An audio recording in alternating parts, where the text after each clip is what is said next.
The Empire Strikes Back. Because if you know your Star Wars lore, you remember that incredible movie from 1980. That's the movie where Luke Skywalker meets with Yoda and really gets his like deep training in, where is he? Dantooine, on that like swamp planet.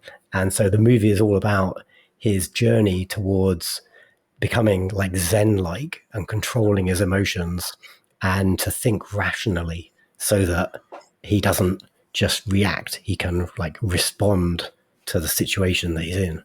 And I suppose this is a great pitch for our community again, because if you see yourself acting as like a rogue, like lone wolf kind of figure, your emotions will get the better of you probably. Especially now, like, I mean, for I think this is not a compliment, like an app like Robinhood, their business model is to make it more like a casino, to make it easier to push the button. And I've been guilty of this many times. If you're an investor, you know, it's gone really badly wrong. If literally you lose your house, there's probably other laws you've broken to get into that situation. But take this to heart. If you've got money in your investment portfolio, make sure you got your emergency fund first. This is Wall Street Wildlife. Before we get to this week's show, a short word from our sponsors. All right. If you're serious about investing, you need to know about public.com. That's where you can invest in everything: stocks, options, bonds, crypto. They even offer some of the highest yields in the industry, like the bond account 6% or higher yield that remains locked in even if the Fed cuts rates.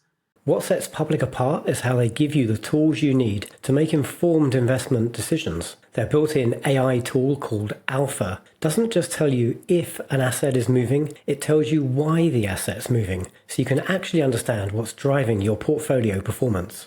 Public is a FINRA-registered, SIPC-insured, US-based company with a customer support team that actually cares. Bottom line, your investments deserve a platform that takes them as seriously as you do.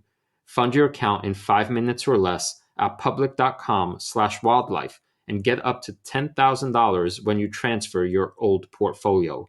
That's public.com/wildlife. Paid for by Public Investing. Full disclosures in podcast description. For an advertising-free version of the show, check out patreon.com/Wall Street Wildlife.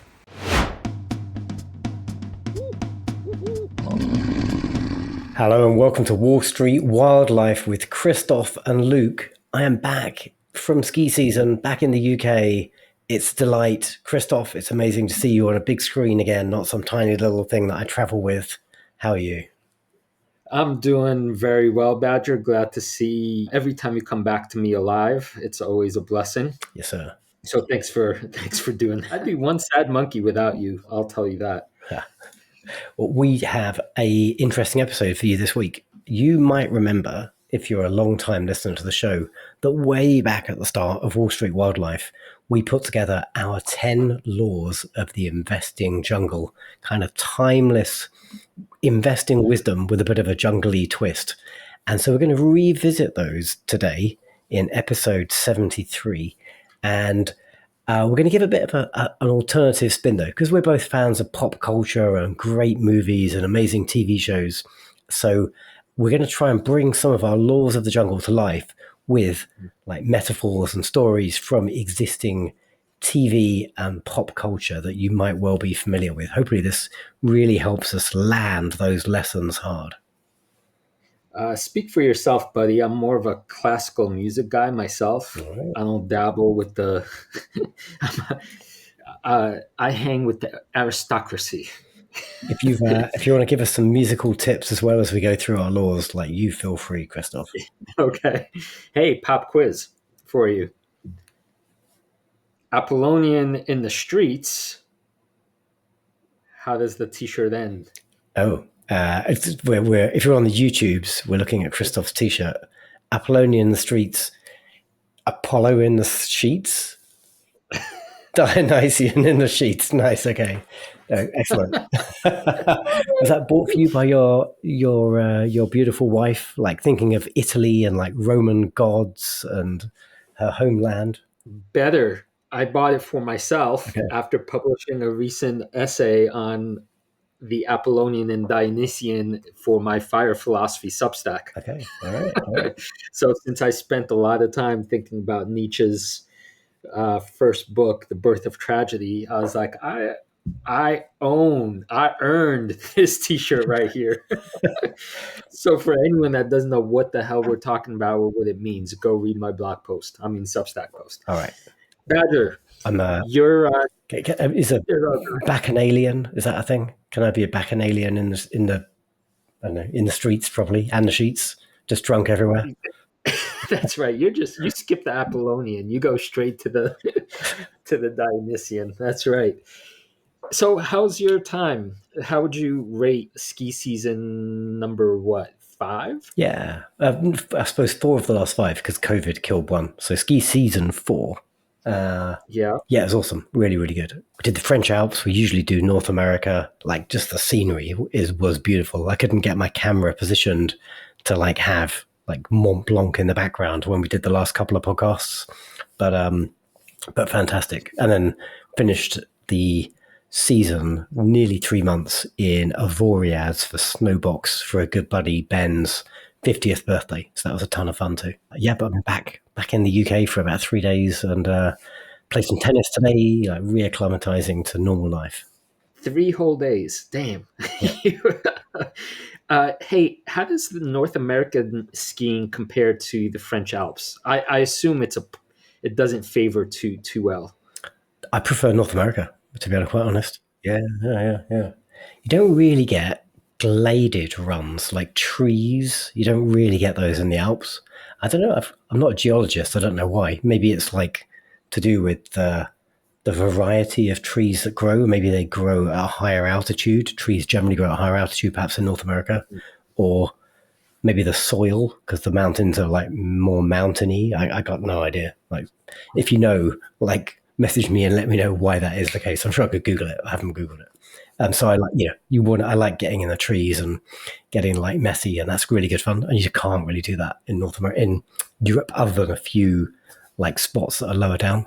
And the other thing I love about North America is I like to have random conversations with people on a chairlift. Like, often you're with like a bunch of strangers for 10 minutes. And, I like to have like something a bit more than a flim flam conversation. Like, often I'll promote the podcast because I got my like Wall Street Wildlife thing attached to my helmet, and someone might in conversation ask me what the hell that is. We've probably got a couple of listeners that way because I like to talk about investing. I like to talk about the show, and I like to talk about you. And in North America, I can do that on every lift. And I know I'm going to be speaking to someone whose first language is English pretty much consistently.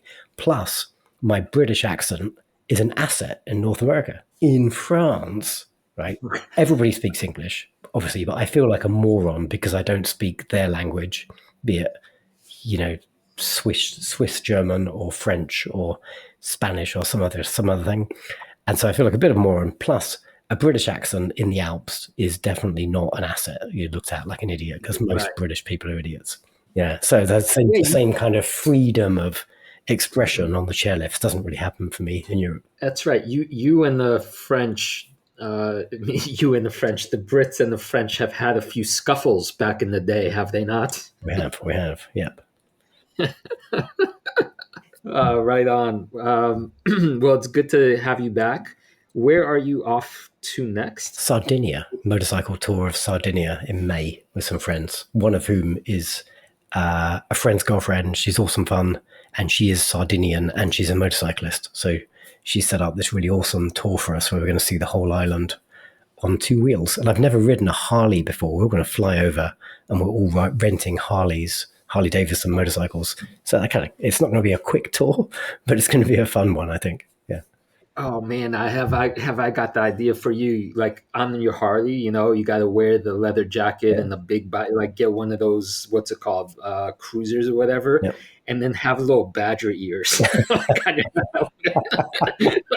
and maybe a little tail. Okay, I'll look into that. Let me make a note. Badger on bike. Okay. Very good. All right. So we're going to talk laws of the jungle, and we're going to talk investing stuff. But before we do, I think you and I have both got a bit of a company update. and I'll go first. I want to chat briefly about BYD, Build Your Dreams, like the Chinese automobile manufacturer, because you might remember, was it? I think it was our predictions for 2024, and I predicted that BYD would be outselling Tesla. And they didn't, like, it was super close. Like, it was basically like neck and neck. And we've always thought about Tesla as being like the better innovator. Well, I saw some news today that makes me think that like BYD are stealing the crown from them in more ways than one. So BYD have just announced their Super E platform, which is evidently like a ultra fast charger. So I think the current state of the art for Tesla superchargers is like 250 kilowatts. So you can charge, like fully charge your, I don't know, a few hundred miles of range in like 30 minutes, give or take, given like optimal conditions. Is that right? Well, faster. I charged it in one version 3 or something where it was like 900 miles per hour. no. Okay. Yeah. Right. Well, BYD have just announced a platform that they're rolling out now of ultra fast chargers that charge at 1 megawatt, which is like way in excess of what Tesla can manage. And so at that rate, I think the demos that they've done say 250 miles of range in 5 minutes. So that's like 1,000 miles in 20 minutes. Well, obviously you'd cap out and it would slow down at the very end, but that's still way faster than Tesla can manage. And that was one of the big Tesla advantages. And thanks to our friends at FinChat, I also wanted to take a quick look at where BYD are in terms of like revenue trajectory. So BYD, like they were primarily an Asian company and now they're selling into the rest of the world. You can see this bar chart of their international revenue versus their kind of local Chinese, like China, Hong Kong, Macau, Taiwan revenue. Like they're now 30% pretty much of their revenues are international. Like they're growing their international presence nicely. And the market cap is still relatively sensible at about, I'm going to eyeball that, about 160 billion US dollars. Like FinChat does some nice stuff with the data. These metrics from finchat.io. Oh, and by the way, if you go sign up at finchat.io/wildlife, you'll get a handsome discount and you'll be doing us a great favor. Thank you. FinChat pull in like a whole bunch of custom metrics, essentially, like metrics that they pull out of the quarterly earnings reports. So you won't find this on other finance platforms where we can start plotting like international versus domestic revenue. And then the other nice thing they do, like this stock is quoted in Chinese yuan. And so there's just a little toggle on finchat.io that allows you to flip it into US dollars. So you can kind of see like for like when you compare it to companies like Tesla. So anyway, BYD's revenues, becoming an international company, I think still reasonably valued. I'm very happy to have this one in my portfolio. Cool. I don't know why I'm not that interested in it. It could be that it's the Chinese rule number one that I have that served me well for a long time. Maybe I'm too biased on Tesla's end, even though it seems like that's I need to look into some priors, but what's the one thing you would say to me to get me more excited? In BYD versus Tesla. Well, here's one, right? Who is BYD's CEO? Exactly. I haven't got a freaking clue either. My God. I see what you did there. That's good. That's good. Yeah, that's pretty good. Okay, sold. Yeah, I mean, just to spell it out, though, the reason I have the China rule, I learned the hard way some time back, invested in things that blew up. But I always think it's like, well, if something does go wrong, what recourse do we have as U.S. investors? And I agree. Yeah. I don't know how you solve that problem. You just assume that nothing will happen, nothing bad will happen, right? Well, one thing you might want to do, because it's an international stock, is maybe not buy the ADR, like the US listing version of it. If you can, I would own this for international investors, I would own it on the Hong Kong Stock Exchange. I think you can't buy the China listing, but you can buy the Hong Kong listing. And I imagine you're going to insulate yourself at least from some of the geopolitical risk. Okay. Yeah, makes sense. I would just position very conservatively with any Chinese company. That's all. That's on my ledger. But Godspeed to them. I have an update for you. One of our Patreons requested a few words about Avita Medical, ticker symbol RCEL. Why I have a couple of these shares in my King of the Jungle company. It's not that I love this company. It's a small biomedical company that deals with serious wounds. It's that it's all about the fact that it's a small cap, that it's not at the whims of the larger market forces, for better or worse. And I think it has a very strong growth runway ahead of its ahead. At the moment, management has basically under delivered. The you got to think of it this way. You make a good product, in this case the toolkit that allows surgeons to perform operations on people's wounds, but you also in the medical industry need salespeople to go out and convince more and more doctors to use your better product. And dealing with healthcare and hospitals, it's not an easy sell. I'm not a professional salesperson, but there's all kinds of issues that come up. So I don't know if it's the fault of Vita Medical or the larger healthcare industry and the hospitals having budget shortfalls or whatnot. But for quite a few quarters in the last 2 years, management promised a whole lot and then came way under. So right now, Wall Street is rightly so a little bit skeptical. We don't know what to believe because of these underperformances. That said, the company grew at 29% in 24, which is fine. For a small company, it's decent. But on the latest call, they're projecting about 103 million in revenue, which would represent 61% growth. Now, 61% growth, that now we're talking if they can deliver. At this point, I'm just thinking to myself, they know they've fallen short with their estimates. For them to put out this number and then not meet this one after having egg on their face, it seems like that would be quite a stupid blunder. So I'm feeling pretty confident that they can meet that. So at the moment, it's a $236 million market cap. They recently added two new products, newish, more or less, to their fundamental resell machine. Think of it this way: wounds go deep, especially the bad ones these folks cure. So you got to basically have something at the base layer, then the resell machines go and they add new skin cells to the wound, and then there's a new patch on top that basically helps it heal better.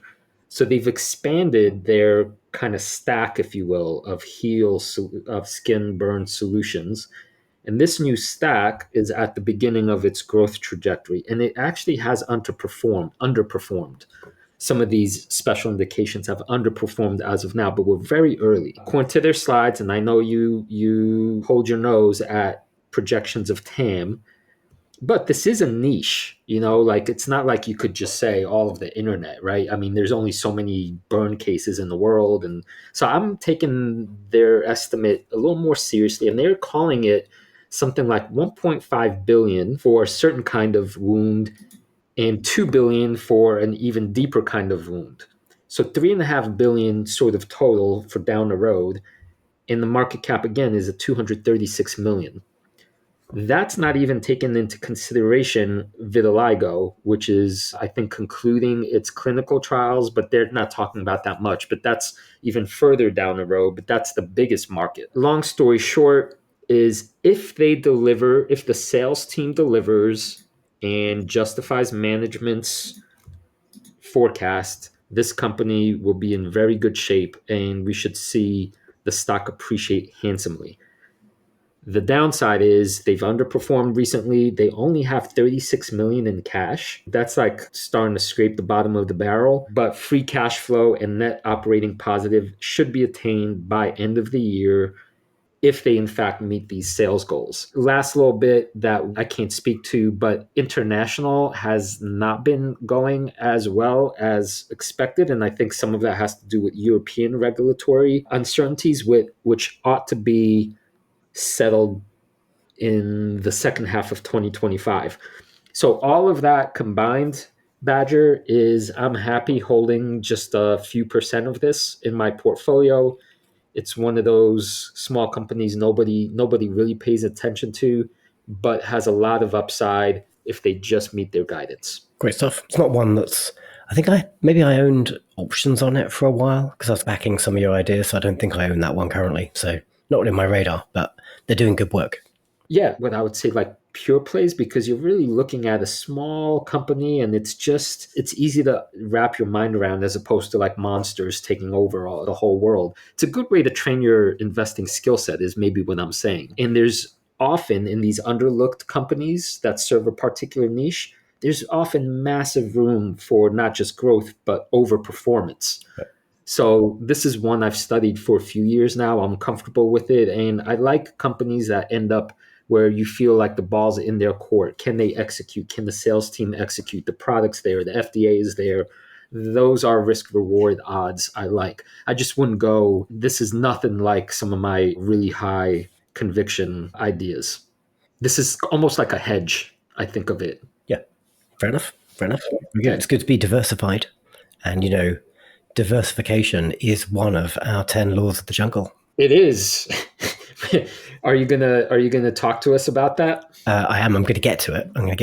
So, if you've been listening to the show for some time, you will be familiar with our laws of the jungle. But really, headline, like, what were our 10 laws? Protect your essentials, know your investment comfort zone, focus on the long game, chart your own course, tame your emotions for investing success, thinking you're smarter than the pack is dangerous, build a resilient portfolio, there's your diversification, understand the deadly perils of leverage, resist the urge to rearrange your trophies, i.e., like don't sell your winners too soon, and build wealth on fundamentals, not rumors. So those are our 10 laws. If you want to go read them, like they are timeless laws, and you can find them at wallstreetwildlife.com or at patreon.com/wallstreetwildlife. Even if you're not signed into our Patreon, it's there as a freebie download, so you can go check it out. So we're going to revisit those 10 laws today's episode, and we're going to give them a bit of a pop culture twist because, Christoph, I think I've got a movie or a TV show that really brings each of these to life. So let's dive into them. Yeah, no, this is great. And just listening to you going over them, it's so obvious in hindsight after what 30 years of doing this. All when things have gone wrong, I could tell you exactly which law was broken. And this is one of those things that you and I yap about. I guess this is our bread and butter. Like these are serious. If you were to follow all of these, you would do incredibly well in the stock market. But some of them like look simple or they sound simple or maybe they are simple, but to actually truly understand them, think about them, and find ways that you are tempted to break them or have broken them, and the thing that needs a little tweaking, that requires some legit work and clarity. So I hope we could explain them a little better. Yeah, well, let's both try and do that today. And like I'm breaking some of these laws like today, like I know I am. And I think I'm being too smart for my own good. It's going to be my undoing. I know it is. But at least be conscious where you're going a bit off piste and you're doing something that historically probably isn't going to work out. At least know that you're doing that as opposed to doing it blindly. Yeah, be a smart idiot. Don't be a dumb idiot. Totally right. But I think this first law is immutable, and I never break this one, which is protect your essentials. And so really, I'm not going to read the whole law, go download our PDF and you can read it in detail. But the headline of this one is really like never invest money you're going to need in the next 5 years.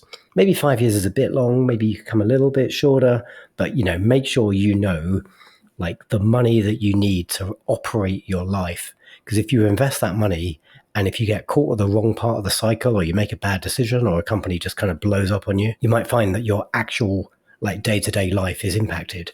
And you know whose life was really impacted in a particular movie was Chris Gardner, played by Will Smith in The Pursuit of Happyness from 2006. Are you a fan of The Pursuit of Happyness? Have you seen the movie? I have not. Oh, wow. Oh, it's an incredible movie. Every movie we're going to talk about today are big movies, great movies. This is it's a good Will Smith movie before he became like bad Will Smith for slapping Chris Rock. Oh, how fast the world changes. Yeah. Well, so like it's not core to the movie, but the character Chris Gardner, like Will Smith's character in the movie, essentially like is down on his luck. He ends up destitute, like living in like a locker on a tube state on like a subway station with his kid, and then he manages to turn it all around with because he's a super smart entrepreneurial kind of guy and ends up getting like a great job in a finance firm. But the reason this law comes home with with this movie is like the reason the character ends up in these dire straits is he takes all of his money at the setup of the movie and invests it in bone density scanners, I think, like some bit of medical technology. And yeah, and he's not able to sell them. And he's like put all of his like the money he needs to basically buy lunches for his kid and run his life into this product. It doesn't succeed. And then he's suddenly on a really bad back foot. Yeah, this is, I think, Chris Gardner, the character, really felt it, ended up literally homeless. Like, if you're an investor, you know, it's gone really badly wrong if literally you lose your house. There's probably other laws you've broken to get into that situation. But take this to heart. If you've got money in your investment portfolio, make sure you got your emergency fund first. There's a second part to this, which is if you're following this law, then you know you're okay. And then you never panic. And if the market takes a severe downturn, you actually probably feel happy because you get to buy more shares for cheaper as opposed to pulling your hair out because that's your livelihood. It just makes investing better if you don't violate this rule. And I have violated this rule. I think I've violated all 10 at some point or other. I mean, 35 years or whatever, doing something, you're going to break the rules. But Yeah.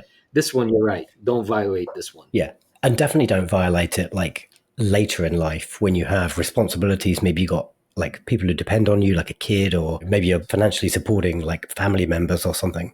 Because you're not just screwing yourself if you burn like your life cash, you're putting all those people in difficult situation too. So maybe you can break this rule when you're young, but don't break it later when it's much more important. You want to pick us up on the second law of the jungle, and I'll tell you about my movie link. So let's see. Number 2 is know your investment comfort zone.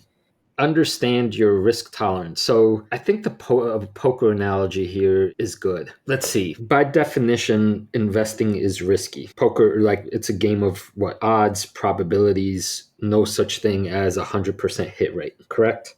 Yeah. So you know ahead of time you're going to lose. Aces lose all the time. But it's one thing like walking into a casino and sitting down, say at the $1, $2 table versus sitting down at the $100, $200 table.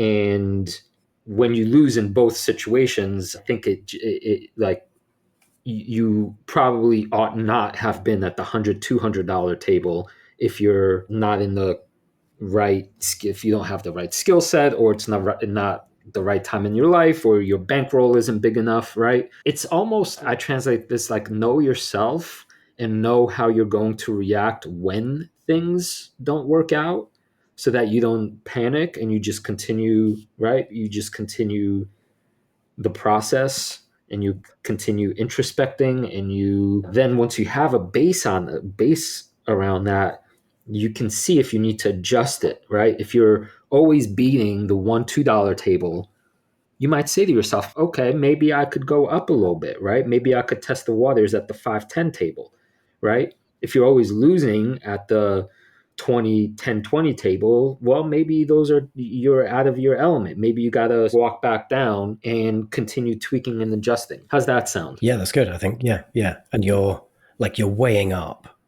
Like it's natural human behavior, right, to want a certain level of risk in your life, which is why some people do like insanely risky things and some people live like a much more comfortable life. And we all want to be like risk neutral, not risk neutral. We all want to have a life like you can have too little risk. Right? We talked about this in a recent conversation with Zoe Ross, the our clinical psychologist who joined us last week. You want to have risk, but you want to have good risk in your life. And so being a good investor, sorry, my cat Sushi's come to say hi. Hello. Being a good investor is about knowing your own risk tolerance and being aware and kind of balancing that off against reward. Now, I think my movie linkage here is, have you seen Free Solo? You familiar with that movie? Have I ever? Like, my palms have only been sweatier in one other movie. Like, it is the most distressing movie, second most distressing movie I've ever seen. Yeah, it's pretty wild. If you haven't seen Free Solo, like check it out. It's an incredible movie from 2018. It's about a climber, like a world-class climber called Alex Honnold, and he climbs El Capitan. That's out your way somewhere, right? It's not that far from Texas. California, right? Yeah. And he solos it, like he free solos it. So essentially he climbs it, no ropes, no crampons. It's just like the guy and his like fingertips and toes climbing this enormous edifice, which looks like vertical and smooth as hell. Like who knows how he does it. And so he's clearly a guy who is comfortable having like an extreme level of risk in his life. But at the same time, like in his mind, because of his preparation and his practice and how carefully he kind of approached the project, like planning, he didn't just go out there and go, okay, I'm just going to climb this thing. He planned it meticulously, assessed the risks, and he was able to do this really incredible physical feat of endurance and fear, I suppose, because he was kind of well prepared for it. And the reward for him, like there wouldn't be a huge amount of reward for me personally in climbing El Capitan, because I'd feel like, holy F, like what the hell is this thing? But he felt this was like a really important milestone achievement to be the first person to make this ascent. My palms are sweating again just thinking about scenes from that movie. And the other movie that I was referencing, same thing. I don't know if you've seen it, Man on Wire. Oh yeah, okay. I haven't watched it actually, but I'm familiar with it. Yeah. Oh dear God, that's the guy that tightrope walked between the World Trade Center. And if you could just picture tightrope walking with with air underneath you, it's just utterly insane. And you could say, it's just awful to think about. But they survived because, yeah, they practiced, they dedicated their entire lives, still obviously not without risk, obviously, but they understood their risk tolerance. And one thing to note, though, is that life is unpredictable. You can't ever count for all contingencies. So when you're risking your life at one of these things, like what would have happened if, say, like an eagle, flew by either of these guys, right? Yeah. And like both would be dead. I guess that is for that kind of physical feat, like the risk is the reward. For investors, we accept risk if we're smart investors because we feel there's a disproportionate reward. I mean, if we'll just be really capitalist about it, right? Stock go up, make money, but the risk that stock might go down, lose money. So we want to kind of balance the probability and the magnitude of those things. And for transparency purposes, my portfolio right now in the King of the Jungle is pretty, I wouldn't say it's Alex Honnold level risk, but they're pre-revenue companies with lots of promise. And I've done massive amounts of due diligence. Until you finish the job, palms are still a little moist. Right on. Our third law from the laws of the jungle is focus on the long game, which was essentially about identifying companies with proven track records and potential to solve like long-lasting problems in the future, taking a long view, not looking for like a short-term buck, a quick buck. And I think it might be the number one movie on IMDb, and deservedly so. The Shawshank Redemption, I think it really brings home Like I weighed this against the Count of Monte Cristo, like two characters who take just an incredibly long view on how they're going to achieve their goal. And I can't believe anybody listening to this podcast or watching us on YouTube hasn't seen the Shawshank Redemption. If you haven't, go check it out. But would you agree with the analogy? So you've got like Andy Dufresne, he's been wrongfully imprisoned, and he sort of comes to terms with the situation, makes the best of it, and then takes a very, very long-term view, a plan on how he's going to escape, essentially, and also take down the warden in the process of escaping. Yeah, his slow, steady, meticulous kind of tunneling. I don't want to. Sorry, spoiler alert. If you haven't seen the movie, bad luck. Can you spoil a movie from that's like 30 years old? I don't know. Anyway, I just did. Yeah, I think that's a good example of like taking a long-term view. And as an investor, taking a long-term view can be incredibly powerful. Well, in fact, I think essential. All right. If you're serious about investing, you need to know about public.com. That's where you can invest in everything: stocks, options, bonds, crypto. You can even earn some of the highest yields in the industry, like the 6% or higher yield you can lock in with a bond account. Public is a FINRA-registered SIPC insured platform that takes your investments as seriously as you do. Fund your account in 5 minutes or less at public.com/wildlife and get up to $10,000 when you transfer your old portfolio. That's public.com/wildlife. Paid for by Public Investing. Full disclosures in podcast description. Wall Street Wildlife is brought to you by the Chit Chat Stocks podcast. My name is Ryan. And my name is Brett. And we're the hosts of the show. On Chit Chat Stocks, we are constantly researching new stocks, from high flyers to undiscovered small caps, diving deep into business models, debating competitive advantages, dissecting valuations, and we have a fun time while doing it. Supercharge your investing research and start listening to the podcast today. You can follow the Chit Chat Stocks podcast on YouTube, Spotify, or Apple Podcasts. Follow the show so you never miss an episode. That is the Chit Chat Stocks podcast. You know what I love about this analogy? It helps people like really visualize what this might feel like in their own lives as investors, because it's hard to imagine 10 years, right? You say to yourself, you know, when the market's going up and down every day or every minute, to truly take that minimal of say 5, 10, 15, 20-year perspective, it's hard. It really is hard. I mean, we're finite mortals. There's that, right? We don't have all the time in the world. But this movie, yeah, like it's been years, a long, long time since I've seen it, but I could visualize some of the faces and some of that, like, okay, this is the situation. I'm not going to fight it. I'm going to like go with it. And I'd rather be, yeah, there's something quite apt, I think. Yeah, and you know, like Andy kind of, you don't see it, but him kind of chipping away and building his tunnel over the course of like a decade plus as he kind of plans and makes his way towards escape. Like that's directly analogous, I think, to, you know, being meticulous and making small decisions which over time are going to add up to a huge reward in your portfolio. Yes, and last point about this, man, if you're listening to us, especially if you listen to us about the episode about investing for your kids, if you're 20 years old or 25, think about it. Even 20 years, right? Even 20 years, which might to you seem like an infinite amount of time because that's your whole lifespan doubled. But then you're only 45 when you're free out of the financial prison, so to speak. Right. So in one perspectival sense, yeah, it's a long time, but in another, life goes fast. And before you know it, you know, you're out. So it's the slow and steady, little by little.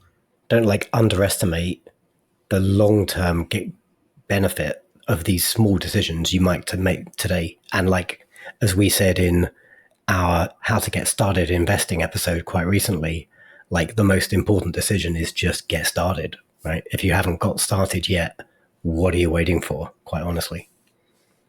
Yes. So the next law of the jungle is chart your own course. And by this, we were talking about this concept that you really should know what you own and why you own it. And it seems like almost obvious, like, yeah, duh. But it's shocking to me and to you, I think, how many people buy things just because they heard somebody else bought it, or meme things, and or being invested in a bunch of indexes that you have no idea who, what, where, like just zero either idea or care. And to me, I think to us, it's just fundamentally the wrong way to do it, because an investor is an owner of a business. Can you imagine going to the shop you own on Main Street where you sell X, Y, and Z, and you walk in there and you're like, and you have no idea what you're selling or why you're even there? I mean, it makes no sense, right? Like, no sense whatsoever. But if you act like an owner, then you could tend to your customers and you sell more, and then everything. Like, this is a kind of ignorance to me that's almost offensive. Yeah. Like, It's one that I was guilty of totally, though, for the first probably 15 years of my investing career, because I would never go and read like the primary sources. I wouldn't go and look at the quarterly reports from the company. I'd just read, I'd read it on the Motley Fool, I'd read other analysts on Seeking Alpha, or, whatever sources I was using back then. I'd listen to podcasts like this one and go, oh, that sounds interesting. I'll buy that story. And I feel like that's the most important evolution of me as a professional investor, is actually doing my own deep, thorough research on the companies I own, and then maybe validating it afterwards with other opinions, but getting my own view first. And so a movie linked for that I think brings that aspect of it to life is, that's a film I need to rewatch because it's a Brad Pitt classic, Moneyball from 2011. And Pitt's playing Billy Bean, and this guy essentially sort of reinvents the way baseball is studied, right? And so everybody else, all the other teams, were following like conventional wisdom and picking their teams and like for like managers and coaches. And he went out, Billy Bean went out, it's a true story, and he did his own kind of fundamental analysis on what, like a data-based approach, trying to be objective and scientific about what attributes is it of players that makes them successful, and how do you put those together into like a whole baseball team. And so by essentially ignoring all of the received wisdom and kind of reinventing this space, like he changed the way baseball teams are put together and run. Yeah, and it's also fun to really know what you own, and like it's really fun to understand the players on your team, and that's no small thing. I mean, like when you've really invested into your team and players and really built it up from scratch, you give your players what they need. You water your plants better, right? Like, I forgive the mixed metaphors, but you just care more. And when you care more, people do better. And it's easier to spot mistakes. And it's easier to spot the things that are working. And for me, as a lifetime learner, part of the fun of investing, I think, is this game side, is the competition of it, which means you need to know the stats. You need to do the background, or else, you don't belong on the field. So big fan of this analogy too. And I think what is underestimated about doing your own due diligence and actually really directly understanding what's going on is, like, sometimes stocks go down for reasons that are nothing to do with the way the company's executing, or maybe they make a misstep, like something's happened and the investment is failing. And if you've done your own homework, then you're going to understand why there's a problem. Maybe you'll sell it if it's a real problem that's going to last forever, or if it's something transient, or you see a path through this, you're going to hold the stock. You might even add to it. Ideally, you'd add to it if you really believe the market's got it wrong. If you're relying on like another analyst, or you heard us talk about it on the podcast and you didn't go and do your own research on, for example, why Nintendo is an incredible company, like you just listened to Christoph last week, 2 weeks ago, you didn't do the work yourself, you're going to go, Nintendo's failing. That guy Christoph's an ass. He got it wrong. You're probably going to sell the stock and like probably unsubscribe from the podcast. And maybe you've made a bad mistake. Like, doing your own due diligence, helps you stay the course when things aren't maybe necessarily going in your favor, because you're relying on like your own assessment, not borrowed conviction from someone else.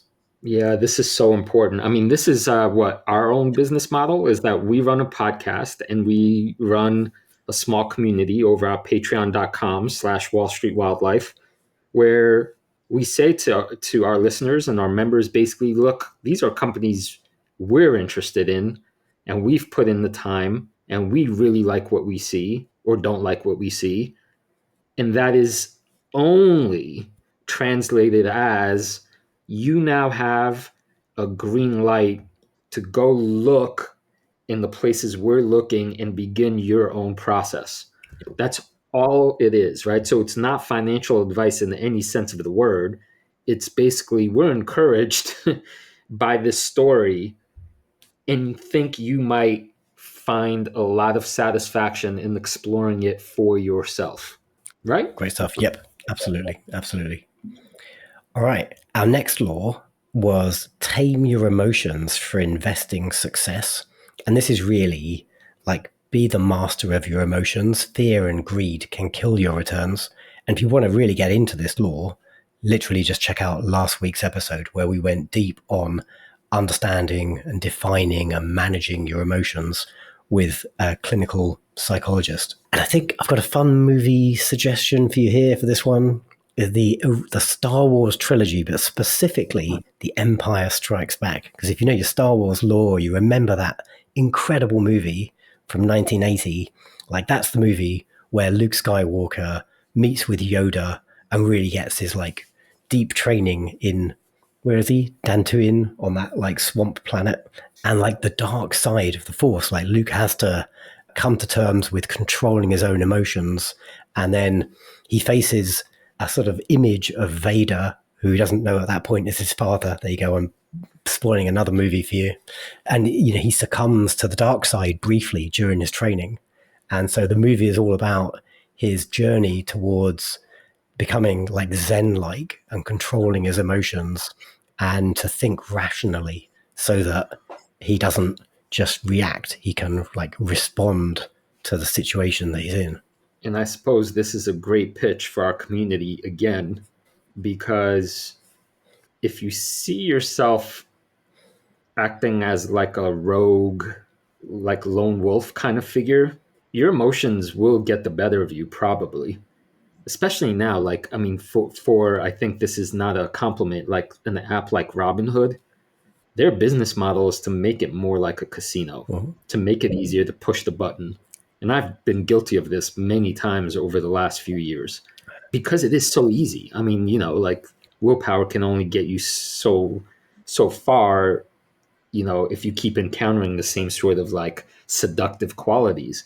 So I love, for example, I really took to heart what you said some years back, Luke, this, your journaling when you make a purchase, journaling your reasons. But now in our community, there's a way, for example, if you want to make a trade, why not pop over to our community and say, I'm thinking about buying X, Y, or Z, or selling X, Y, or Z, sort of like I did with my ASTS thing, and see what the community members say, right? And see if there's that gap between impulse and feedback, whether 2 days later you still see it the same way. More often than not, it's going to save you money rather than cost you money, right? Yeah. The delay. So the next law of the jungle is thinking you're smarter than the pack is dangerous. Byline, stay humble and disciplined. This one is a mixed bag for me. This one is hard because I see both sides of the mirror, as you will. On one hand, if you really think you're smarter than the market, odds are statistically you're not. So you're sort of swimming upstream, right? But on the other hand, the way you make the huge returns in investing is when you are contrarian or you see something that others don't, maybe because you have access to inside, call it expertise, domain level knowledge, or you're just, you know, looking in the right direction in terms of emerging technologies or who knows what. So it's not like a black and white picture, but staying humble, knowing that you something like, okay, odds are that I'm not right, or odds are that the market is right and I'm not the smartest guy in the room. That humility probably will keep you from making the bet too large or blowing yourself up or even noticing cracks in your thesis. Yeah, exactly. And like being a successful investor isn't about like being this like dazzling like lone voice that has this one opinion. Like it can be like that, but that's like the exception. Most of the time, it's about staying the course, having a long-term view, just getting compound interest working for you. And I think that's the angle where I'm bringing in my movie reference for this law. And this is a movie I haven't seen since I was a kid, probably. Mary Poppins from 1960 something. And there's a scene in Mary Poppins, a Google search today reminded me about, that where Dick Van Dyke convinces one of the children, to deposit their money in the bank rather than spending it on sweets. And the kid's not happy about it because he wants to enjoy it right now. But Mr. Dawes, Dick Van Dyke's character, wisely explains that by putting the money aside, then it'll grow and compound in the bank, and then he'll benefit in the future, be able to buy a lot more sweets and toys in years and years to come. So yeah, I think that kind of being humble aspect is can be important. But it does, you're right, it does sort of stand in conflict a little bit to like do your own due diligence, don't follow the crowd. But I think with nuance, these two things can kind of coexist. That's where the art of it comes in. This is one of those where the longer you do this, you could do both. You could stay humble and sometimes see things that others don't and know when you're right and when you're wrong. Yeah, exactly. Now, I wanted to get a horror movie into this, so I've had to force this one in a little bit, but I hope you're going to like my analogy or my metaphor, whichever it is. So the seventh law is build a resilient portfolio, which is essentially about where we started the conversation an hour ago about being diversified. Don't put all your eggs in one basket. And you know, the horror movie where the situation became much worse because they didn't have diversified income streams. I know you might think I'm making a bit of a leap here. Jaws, right? Like ostensibly Jaws is like a story about like a giant shark that like chomps swimmers, and then we're going to need a bigger boat and we get out there and like slay the Jaws shark. But really it's a story about like the greed of the town and how this disaster became much worse because this beach town somewhere in the, where is it, Florida? I've got no idea. Probably somewhere in the States. This beach town was like so dependent on their like seasonal income from holidaymakers and like everyone enjoying the beach that the mayor or whoever, the guy, like the bad guy in the movie, refused to like shut down the beach and shut down everything and make it clear that like it's like danger in the water because that would have wrecked the economy. And so like the lesson there was things got much worse because the town of Jaws didn't have like other income streams and they made a bad situation much worse. Right. And that ties in with one of the first laws, right, which is don't invest more than you could afford to lose or something like that. Mm-hmm. So resilience comes in many shapes and forms, but just think about it in Jaws's terms, right? If you weren't the greedy commercial owners Right. of this town, then a shark comes along, you're like, cool, okay, I'm heading off and I'm going to go eat some ice cream at the other town over Right. until the shark goes away, right? Instead of being forced to swim and get your bits chopped off. Hey, speaking of which, bizarrely, so I just literally just occurred to me, we had a terrain park lesson in Avoriaz last week when we were skiing, myself and a couple of buddies, and our terrain park instructor he was an incredible skier. He only had one leg, and we were towards the end of the day, and he's been doing like backflips and like crazy cliff drops and all sorts of stuff, like the half pipe. He's teaching us to do this stuff. And we're chatting on the chairlift going up. And I'm like, oh, how come you've only got one leg? He was surfing and he got bitten off by a shark. Oh my God. Holy hell. And the guy literally, went into like I'm not panicking control mode. He was a pretty smooth, smart, handsome French dude. And he'd managed to paddle himself back to shore, shout for help, and then got rescued. And now he's like a world-class skier with one leg. You want to talk about more horror? Yeah, let's talk about more horror. Go for it. This is, for me, the most horrific one. Oh, And I would maybe put this at number one, I would make this rule number one. And I broke this rule when I was in my 20s, which is understand the deathly perils of leverage, meaning borrowing money to invest. So you're paying interest costs, and then the upside is magnificent when you're right, but the downside is steeper and accelerated when you're wrong. And because of things called margin calls, where when the lender can basically tell you they want their money back now, you're then forced to sell at the bottom.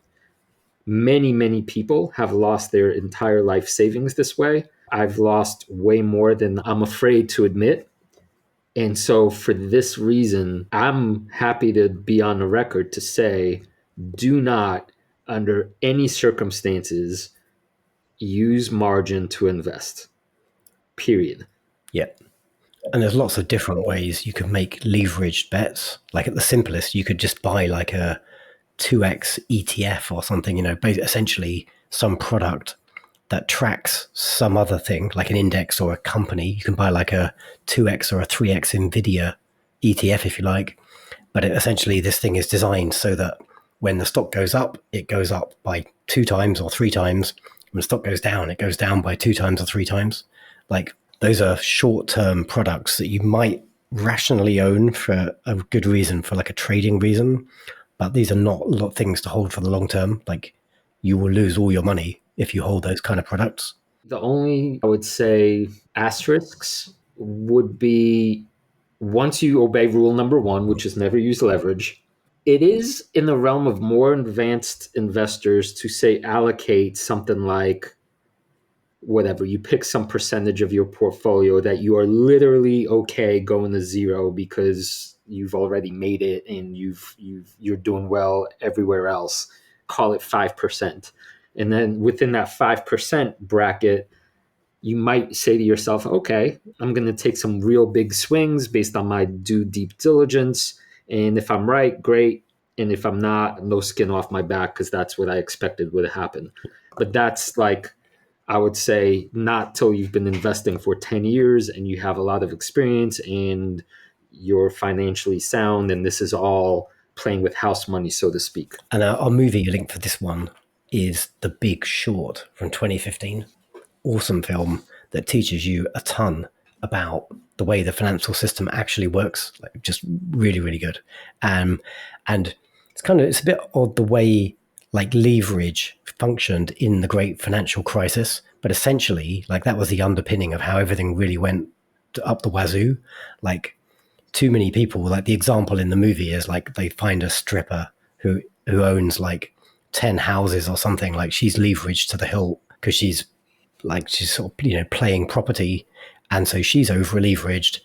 If as soon as things start to retract, and then all of these dubious mortgages which were not backed by fundamentals, the people's ability to actually pay the mortgage, they were all repackaged into mortgage-backed derivatives, complex financial products, and then resold to other banks, and then leveraged. So as soon as one tiny straw broke at the kind of housing level and people's debt started going bad, that brought down the entire financial system pretty much. So yeah, great movie, a ton of investing lessons in there, but one of them is the danger of leverage, both for the householder, the consumer, and for the big banks who kind of levered their books off the back of these bad loans. And maybe bad news for humanity. I'm convinced that the market is way over leveraged right now because human beings can't help themselves.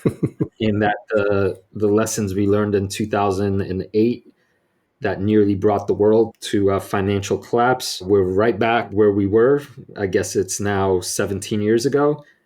And it just won't surprise me, like, for this thing to happen again. We got to taste a little bit of it with that Japanese trade carry thing, right? People over leveraging in order to take advantage of a financial arbitrage situation thing. And then you saw the market just plummeting at the hint of like this massive unwind that would happen with margin calls, triggering more margin calls. And it's just ugly. And rule number one, don't use leverage. Yeah. Well, we're nearly at the end of our 10 laws, but rule number 9 is resist the urge to rearrange your trophies. So this, a bit of sort of jungly language, really. But what we were talking about there was like, let your winners run. Don't, like, you want to stay diversified and you need to rebalance your portfolio. But part of the art of portfolio management is also like recognizing when you have a strong performer in your portfolio and giving it a chance to compound. Like, you can't have 100 bagger or a 10 bagger, i.e. a stock that delivers like 10 times your investment, if you don't let it double first because you keep trimming it and whittling away at it. Obviously, caveated, you got to manage the diversification. You can't have 46% of your portfolio in EOS, like a particular podcast co-host I know. Funny you say that, because as per my resolution in 2025, I said I'm not going to sell a single share of EOS. And as the story unfolds, I'm going to try to duplicate your ISRG holding, Intuitive Surgical, that you said you've never sold at all. And I'm on the record as saying I expect to be a shareholder still, not having touched a single share in my King of the Jungle portfolio in 2028, 2029, 2030, as long as the thesis still is unfolding. I will resist trimming it, no matter how, so to speak, within, well, God, there's all these caveats, but within reason. Like, if it goes to $100 a share and 20 X's or 50 X's, I'm going to sell. But like relatively speaking, no selling from me because of the confidence. And like you said, it takes time for the massive money to be made. Yeah. So I don't have a movie for this, but I've got a TV show kind of linkage for this. Have you seen Silicon Valley? Ran for about 5 years in the mid 2000s. Yeah. Super. Oh, yeah. So you say you have not, you said. Oh, so I misheard you. I have not. It's great. No. I must have watched it through like 3 times. It's a really good TV show. But if you're a tech guy, it's hilarious. Like, it really was just ripping the thing out of like all of the big tech stuff at the time in like the 20 teens.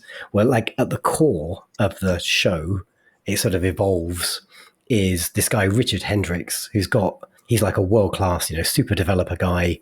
And he's got like a startup called Pied Piper, and it evolves what they think Pied Piper is along the journey.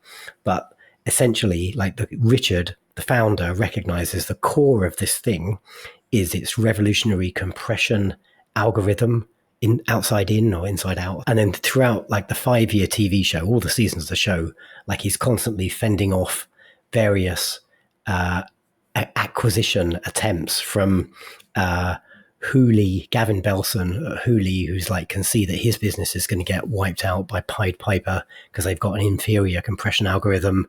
Back Manatee try and like end up with a significant stake unexpectedly in the company. But the founder, Richard Hendricks, like, clings on somehow to the core of this thing because he can see the long game. And he can see that if he loses control of the IP around his algorithm, which I think he does briefly and then gets it back again, like, he won't be there for the compounding and like the long-term benefit to accrue to, him and his team. So yeah, do that. Manage your portfolio, manage your diversification. But if you're onto a good thing, like, let it run, let it go, and let it deliver for you. I'm sorry, I have to say this. The art of it, though, because that's simple in theory. The art of it is that, when I think about selling Amazon, like in 2000 and whenever I sold it, and buying it back higher and selling it again, there are periods of every company's majestic rise where the stock craters and things are looking awful and you realize you should have sold. And many companies do. Like, I mean, for quick, easy examples, Zoom, right? When it was $500 a share, if we followed this principle, you'd be like, never sell because, right? But now it's $60 a share and the world has changed. And so it's not like it's an end all and be all, because you have to check that the thesis is still intact. And if you do that, then speed bumps are not enough of a reason to sell if the overall picture is still in play. With Zoom, it became pretty obvious you can't sell to more than the world's population which already had Zoom, right? So, but that's a whole different thing. No, but you're exactly right. That is the skill and the nuance of being like a real investor. It's understanding all these laws and many others. It's understanding the interplay and how they're contradictory sometimes, but being able to like thread the needle and navigate that. Knowing the difference between like a Zoom and an Amazon at its early stages is critical. I made good money in Zoom and I got out. I didn't catch the peak, but I got out before things went too ugly, because it became apparent to me, because I was in like an investing community and chatting to Matt Cochran about Zoom. Like, he made the great point that this shouldn't be a company, like it's a feature, and it's in, Teams, and it's in like so many other products. Like, does this really deserve to be a deca-billion-dollar company? Probably not. And the growth expectations that were built into it were just unsustainable, because that was like the world we were living in COVID, right? It looked like work from home was here to stay and to grow. But now, like, we're turning back on that. So yeah, the art is putting all these things together. Indeed. Do you want to pick us up on our final law of the jungle? Sure. This is maybe easily in my top 5 movies of all time. Beware of get-rich-quick schemes. Sponsored by none other than Mr. Wolf of Wall Street himself, Jordan Belfort, played by Leo DiCaprio, which I will go on the record to defend and say that is the best acting performance I have ever seen, and nobody's is better if you look at it just from that angle. But to our business, invest in real companies that do real things that help people, as opposed to gambling and ripping people off and grifting and generally being a douchebag. Like, pretty good set of rules for life in general. God, I love this movie. And like, you quote it often on the podcast. What's the quote you gave us a few episodes ago? Like, it was from DiCaprio, and he's like pitching this like BS stock to like some guy over the phone, and he's like the only you've only go on, do you know the quote? Yeah, the only mistake you'll have made is to say you wish you had bought more. Right, exactly. Or something like that. Like that. It's not the exact quote. This is a cynical view of humanity, but there are a lot of grifters out there. There's a lot of people that think of things as a zero-sum game.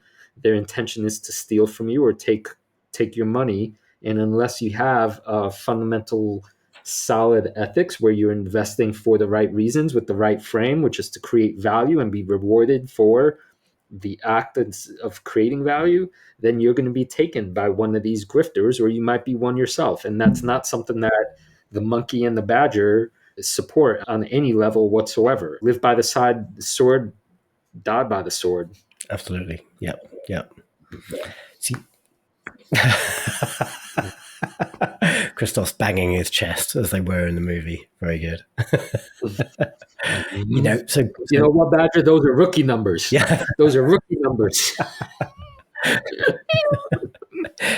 So you know what, Christoph? I think when we wrote our 10 laws of the jungle, I think we missed a law, and we sort of talked about it, but I want to bring it into play now and make it an official, like, 11th law of the jungle. And this is that, like, investing isn't a solo game, right? It's better with friends. It's easier with friends.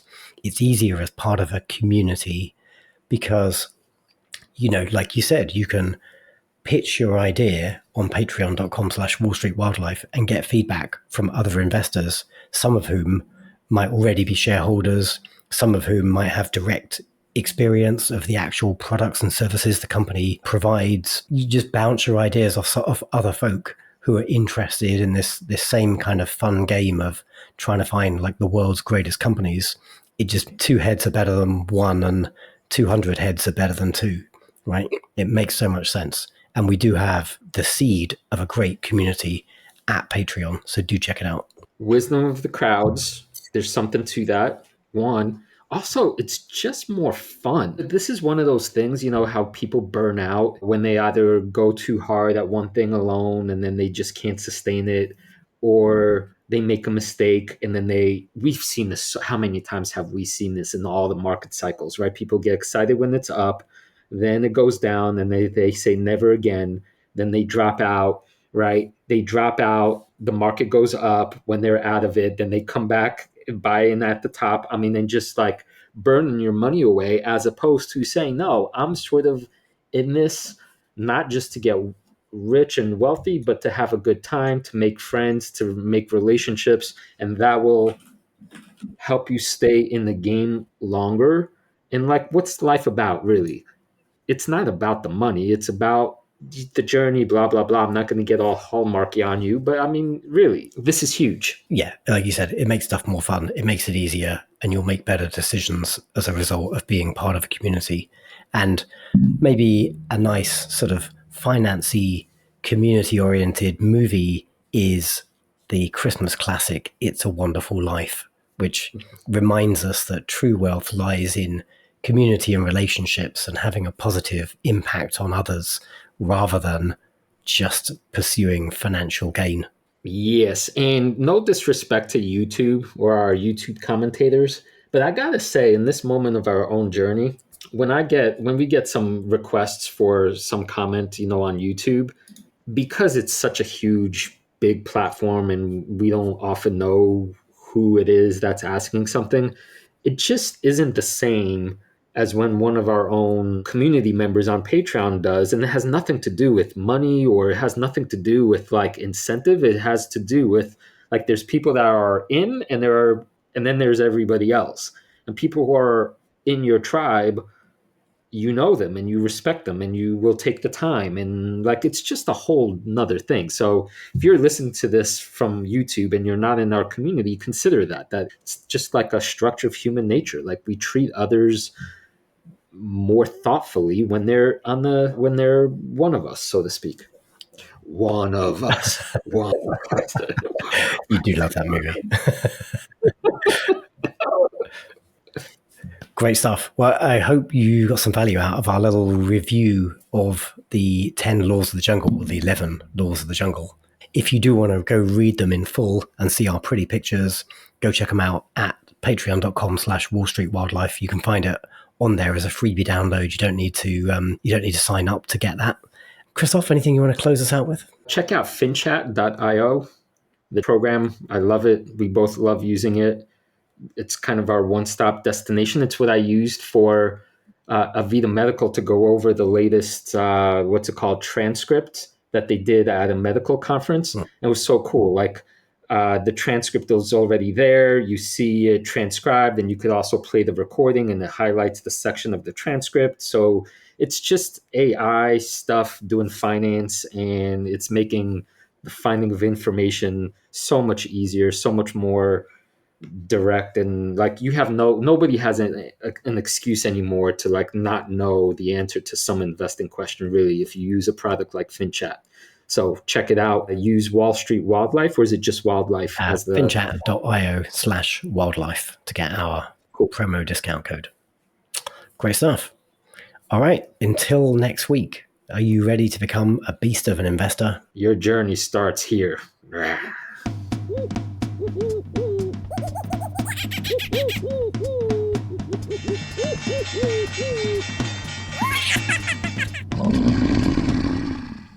A reminder that the people on this program may hold positions in the companies that are mentioned. Buying and selling stock carries financial risk, which could include loss of capital. The views in this program should not be taken as personalized advice. Before acting on any of the information provided, listeners are encouraged